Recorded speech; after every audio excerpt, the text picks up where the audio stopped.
नमस्कार प्यारे साथियों, स्वागत है आप सभी का एक बार फिर से आपके अपने यूट्यूब चैनल पर जिसका नाम है MD2 रीडर पब्लिकेशन। तो फ्रेंड्स, आज की वीडियो में बात करेंगे जो सोशियो इकोनॉमिक क्राइटेरिया के मार्क्स को लेकर अपडेट आ रहे हैं उनके बारे में। हरियाणा सरकार के द्वारा जो ग्रुप सी और ग्रुप डी की भर्तियाँ की जाती हैं स्टाफ सिलेक्शन कमीशन के द्वारा, उसमें सोशियो इकोनॉमिक क्राइटेरिया के मार्क्स दिए जाते थे। अब इनमें बड़ा बदलाव किया गया है कि डिसीजन लिया गया हरियाणा सरकार के द्वारा, इसके लिए नोटिफिकेशन भी जारी कर दिया है।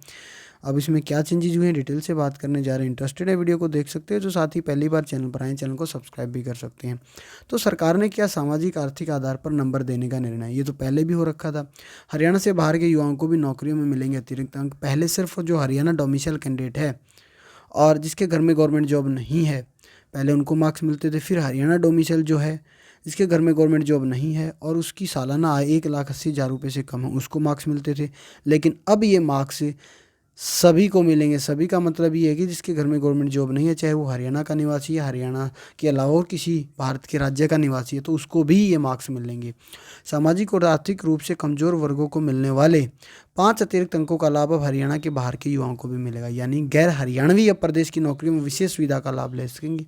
अभी तक यह सुविधा केवल मूल रूप से हरियाणा के निवासियों के लिए थी। पंजाब हरियाणा हाईकोर्ट के एक फैसले के बाद अब राज्य सरकार ने दूसरे राज्यों के युवाओं को भी यह सुविधा देने के निर्देश दिए हैं।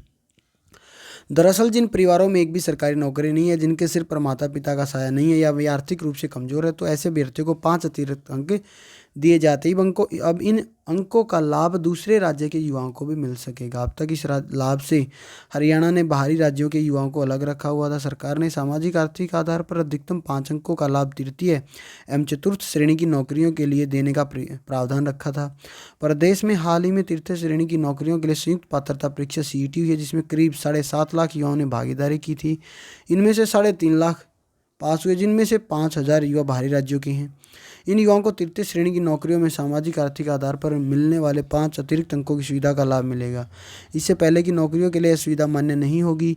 हरियाणा कर्मचारी चयन आयोग के चेयरमैन भोपाल सिंह खत्री ने हाईकोर्ट के फैसले के आधार पर कहा कि कोर्ट ने व्यवस्था दी है कि नौकरियों में किसी के साथ भेदभाव नहीं किया जा सकता, भले ही वह किसी भी राज्य का नागरिक हो। इसलिए राज्य सरकार की ओर से कोर्ट के आदेश के अनुपालन में आदेश जारी किए जा चुके हैं। उन्होंने बताया कि पहले 10 अंकों तक लाभ देने की व्यवस्था थी। प्रदेश सरकार की इस व्यवस्था का मेरिटोरियस विद्यार्थी यह कहते हुए विरोध कर रहे थे कि अच्छे अंक लाने के बावजूद उनके लिए सरकारी नौकरी पाना मुश्किल हो, जिसके बाद 5 अंक किए गए। अविवाहित भाई जो है परिवार से अलग। नए नियमों के तहत सामाजिक आर्थिक आधार पर मिलने वाले 5 अंकों का लाभ हासिल करने की श्रेणी में अब विवाहित भाई को परिवार से अलग कर दिया गया। लेकिन विवाहित लड़की का परिवार उसका ससुराल माना जाएगा, मायका नहीं। पहले विवाहित भाई सरकारी नौकरी पर होते थे तो आवेदक को सामाजिक आर्थिक आधार पर अंकों का लाभ नहीं दिया जाता था। इसी तरह विवाहित लड़की के मायके में सरकारी नौकरी होने पर उसे अतिरिक्त अंकों का लाभ से वंचित रहना पड़ता था, जबकि लड़की विवाह के बाद अपने उस परिवार में न रहकर ससुराल चली जाती थी। तो भोपाल सिंह खत्री ने बताया कि मार्च में प्रस्तावित चतुर्थ श्रेणी की नौकरियों के लिए संयुक्त पात्रता परीक्षा में हाईकोर्ट का नियम लागू रहेगा। हालांकि मार्च में कोई ग्रुप डी की परीक्षा नहीं हो रही है। ये पता नहीं कहाँ से लेकर आते हैं अपडेट, का क्या छाप देते हैं। एक अपडेट थी फ्रेंड जो आपको देनी थी आज की वीडियो में। फिलहाल इतना ही, धन्यवाद।